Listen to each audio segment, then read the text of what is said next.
Dear viewers, সবাইকে স্বাগত জানাচ্ছি আমাদের শিক্ষক নিবন্ধন প্রস্তুতির একটি ধারাবাহিক আয়োজনে। এখানে আমরা গণিতের কমপ্লিট একটি প্রস্তুতি সম্পন্ন করব, যাতে আপনারা বিগত 10 বছরের প্রশ্নগুলো আয়ত্ত করতে পারেন এবং এই ভিডিওগুলো পার্ট বাই পার্ট আকারে কিন্তু সাজানো থাকবে। আর আমার কাছে যদি কেউ অনলাইন আপনারা পড়তে চান, তাহলে নিচের দেওয়া নম্বরে আপনারা যোগাযোগ করতে পারেন। এই নম্বরে সাধারণ কলও করতে পারেন বা হোয়াটসঅ্যাপও আমাকে কিন্তু করতে পারবেন আপনারা। তো চলেন আমরা আমাদের আয়োজনটা শুরু করি। শুরুতেই বলে রাখি, যারা এখন পর্যন্ত সাবস্ক্রাইব করেনি তারা মাস্ট বি সাবস্ক্রাইব করবেন, আর যারা ফেসবুক থেকে এই মুহূর্তে দেখছেন তারা ফলো দিয়ে রাখেন। ওকে, দুটি ক্রমিক স্বাভাবিক সংখ্যার বর্গের অন্তর 17 হলে সংখ্যাদ্বয়ের যোগফল সেটা আমাদের বের করতে হবে। এটা 15তম শিক্ষক নিবন্ধন পরীক্ষার স্কুল পর্যায়ের একটা অঙ্ক। তো প্রত্যেকটা অঙ্ক কিন্তু ডিটেইলস এবং শর্টকাট এই দুই ধরনের নিয়মই আমি করিয়ে থাকি।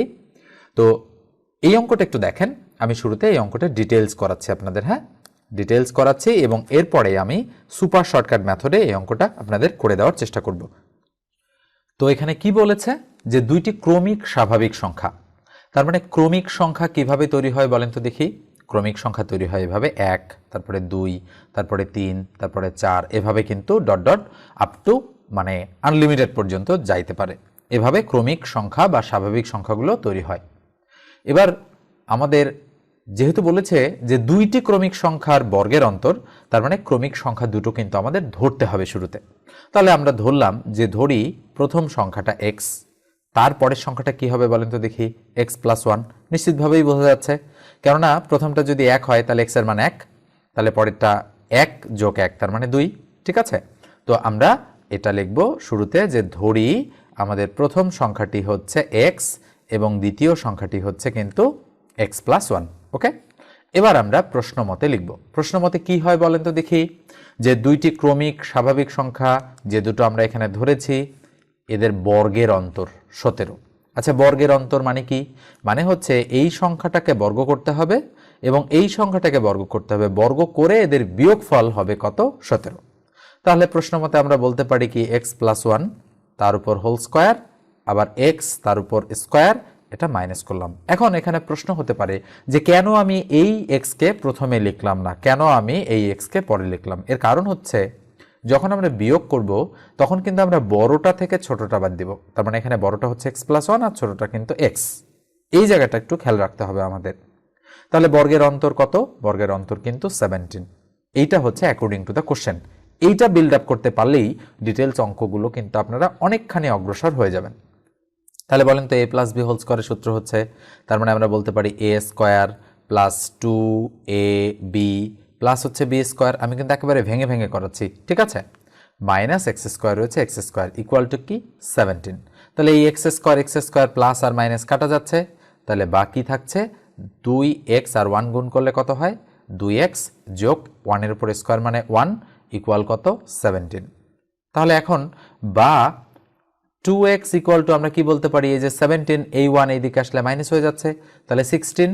তাহলে সুতরাং আমরা বলতে পারি x ইকুয়াল টু উপরে 16 তার নিচে 2, কাটাকাটি করলে কত হয়? 8। তার মানে x এর মান হচ্ছে আমাদের 8।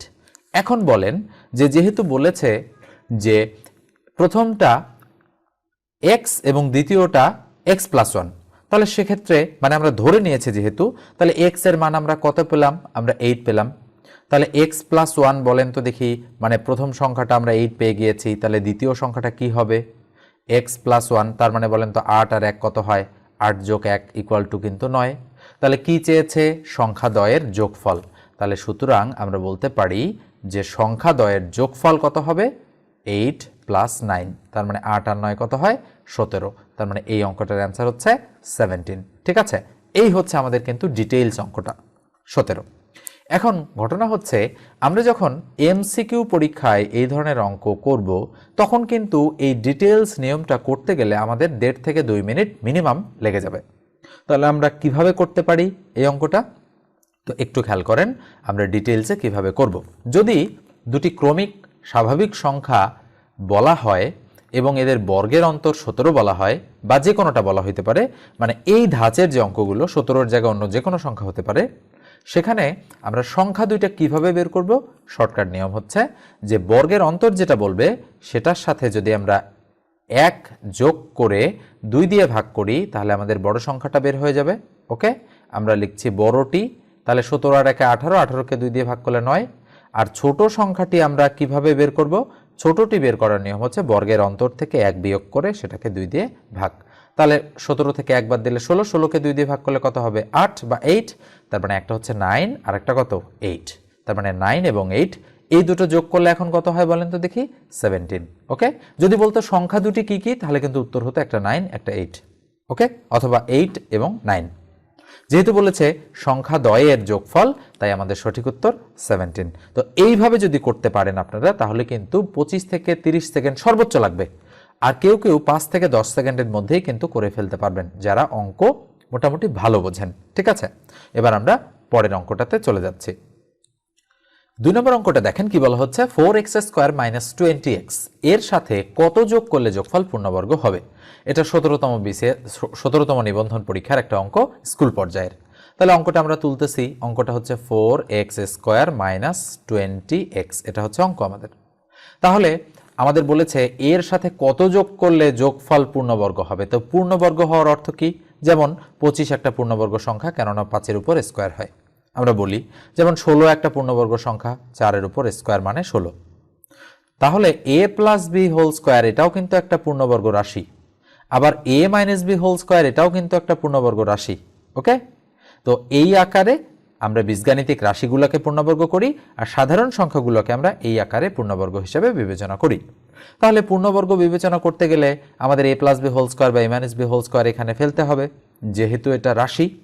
তাহলে আমরা 2x তার উপর হোল স্কোয়ার করলাম, এটাকে আমরা a স্কোয়ার বানালাম, মাইনাস সূত্রে 2 ইন্টু a বলতে 2x আমরা বসাই দিলাম, ইন্টু এখানে b কত হলে বলেন তো দেখি 20x হয়?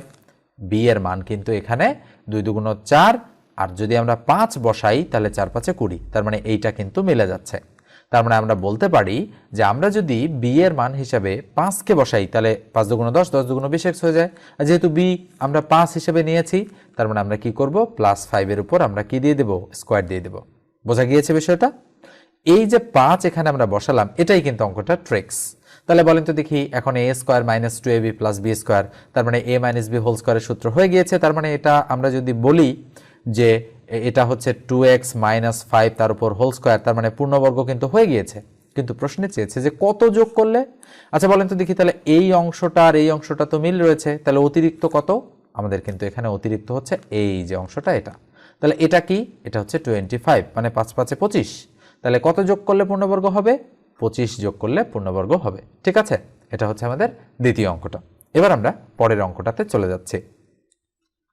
3 নম্বর অঙ্কটা দেখেন, 16তম শিক্ষক নিবন্ধন পরীক্ষার স্কুল পর্যায়ের একটা অঙ্ক। বলা হচ্ছে 80 এর 75%, এর 25% ইকুয়াল কত?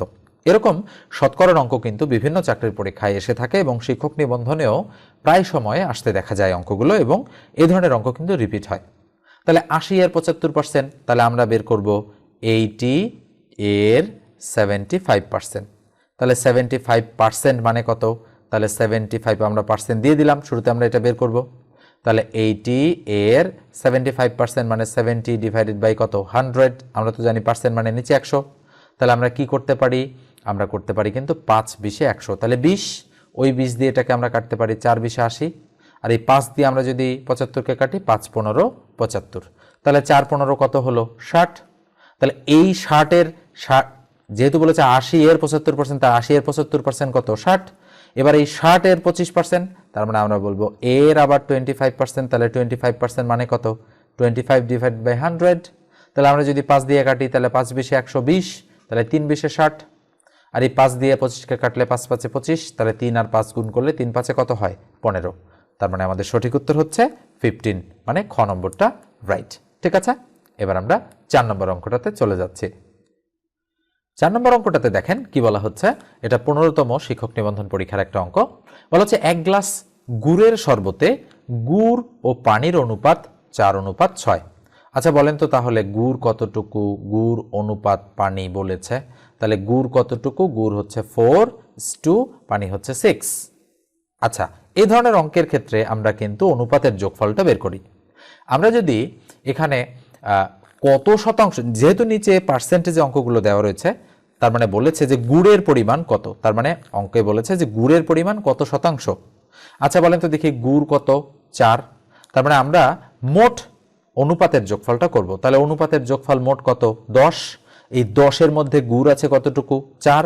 তাহলে 10-এর মধ্যে গুণ আছে 4। যেহেতু শতাংশ বের করতে বলেছে, গুণন 100। এইভাবে আমাদের কিন্তু করতে হবে। আর যদি বলতো পানির পরিমাণ শতকরা কত, তাহলে উপরে 6 হতো জাস্ট, আর বাকি সব ঠিক থাকতো। তাহলে 10 10-এ 100, আর 4 10-এ কত হয়? 40। তার মানে আমাদের সঠিক উত্তর হচ্ছে 40%। তার মানে ঘ নম্বর অ্যান্সারটা রাইট। ওকে, এরপর আমরা 5 নম্বর অঙ্কটাতে চলে যাচ্ছি। 5 নম্বর অঙ্কটা দেখেন, এটাও 15তম শিক্ষক নিবন্ধন পরীক্ষার একটা অঙ্ক, স্কুল পর্যায়ে এসেছে। বলা হচ্ছে দুইটি ক্রমিক সংখ্যার বর্গের অন্তর 23 হলে সংখ্যাদ্বয় কত? একটু আগেই নিশ্চয়ই আপনারা নিয়ম শিখেছেন, প্রথমেই আমি এই অঙ্ক করে দিয়েছি।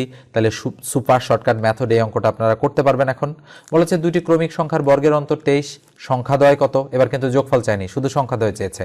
তার মানে আমরা যদি বড় সংখ্যাটা বের করি আগে, তাহলে কি করতে পারি? আর যদি ছোট সংখ্যাটা বের করি আগে, তাহলে কি করতে পারি? আচ্ছা বলেন তো, ছোটটাই মনে করেন আমরা বের করতেছি, যে ছোটটি কি হবে? তার মানে 23 থেকে 1 মাইনাস করে 2 দিয়ে ভাগ করলে ছোটটা আসবে। আর বড়টি কিভাবে বের করব? 23-কে 23-এর সাথে 1 যোগ করে 2 দিয়ে ভাগ করব। তাহলে কত হচ্ছে বলেন তো? ছোটটা 23 থেকে 1 বাদ দিলে 22, 22-কে 2 দিয়ে ভাগ করলে 11। আর বড়টা কত? 23 আর 1-কে 24, 24-কে 2 দিয়ে ভাগ করলে 12। তার মানে আমরা বলতে পারি একটা 11 আর একটা কি 12। দেখেন মুহূর্তের মধ্যেই কিন্তু অঙ্কগুলোর আনসার আমাদের বের হয়ে যাবে।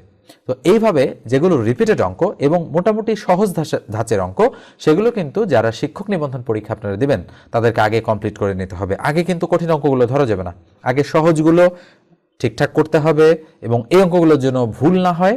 এরপরে মিড লেভেলের অঙ্ক প্র্যাকটিস করতে হবে এবং এরপরে হার্ড লেভেলের অঙ্ক প্র্যাকটিস করতে হবে।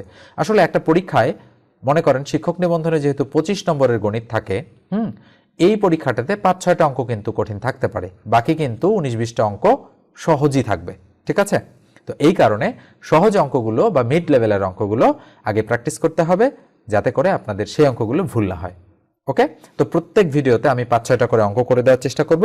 এই 5টা আমি শিক্ষক নিবন্ধনের অঙ্ক থেকেই রেখেছিলাম। আরেকটু বলি, যারা আমার কোর্সে জয়েন করতে চাচ্ছেন, মনে রাখবেন যে কোর্স আমার অনগোয়িং চলছে এবং 3টা কোর্স আমার রানিং চলছে। একটা কোর্স আমি কেবলই শুরু করেছি, ওকে, 1-2টা ক্লাস এই কোর্সের আমি শুরু করে দিয়েছি, অর্থাৎ ওরিয়েন্টেশন ক্লাস আমার হয়ে গিয়েছে। এখন নির্বাচনের বিরতি চলছে, ঠিক এই কারণে আপনারা এই কোর্সটাতে জয়েন করতে পারবেন। টোটালি 24টা লাইভ ক্লাস প্লাস 12টা রেকর্ডেড ক্লাস থাকবে এবং 20+ পিডিএফ শিট আমি আপনাদেরকে দিব।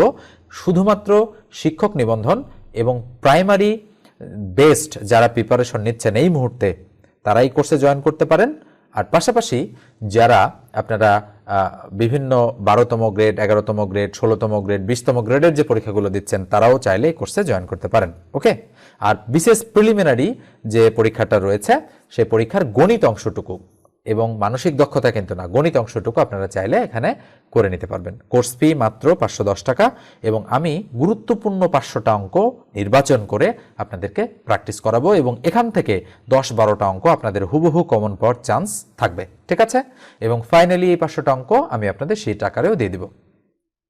তো আপনারা চাইলে 01642702760 এই নাম্বারে কল করতে পারেন এবং হোয়াটসঅ্যাপও করতে পারেন। আর পাশাপাশি নিচে দেখেন ডেসক্রিপশন বক্সে গুগল ফর্ম রয়েছে, একটা লিঙ্ক রয়েছে, এই ফর্মটা আপনারা লিঙ্কে ঢুকে ফিল আপ করে দেবেন। মনে রাখবেন যে মাত্র 510 টাকার এই অফারটা কিন্তু আমার থাকবে না সব সময়।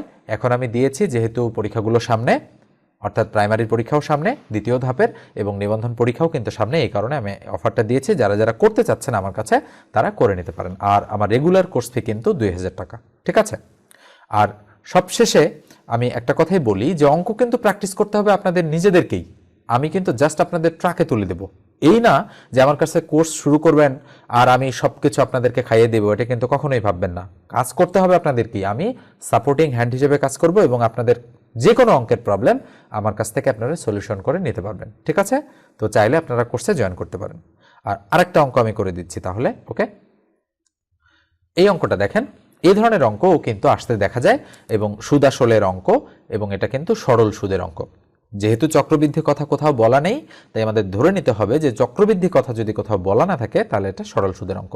বলা হচ্ছে কি 10% সুদে 3000 টাকার 3 বছরের সরল সুদে সুদ আসলে মোট কত টাকা হবে? আমি আবার পড়ছি, 10% সুদে 3000 টাকার 3 বছরের সরল সুদে সুদ আসলে মোট কত টাকা হবে? তার মানে আপনারা ধরেন নিজেরা টাকা খাটাচ্ছেন, 3,000 টাকা আপনারা খাটাচ্ছেন, যদিও সুদ ব্যাপারটা হারাম, কিন্তু অঙ্ক করার সময় তো হিসাব আমাদের করতেই হবে, তাই না?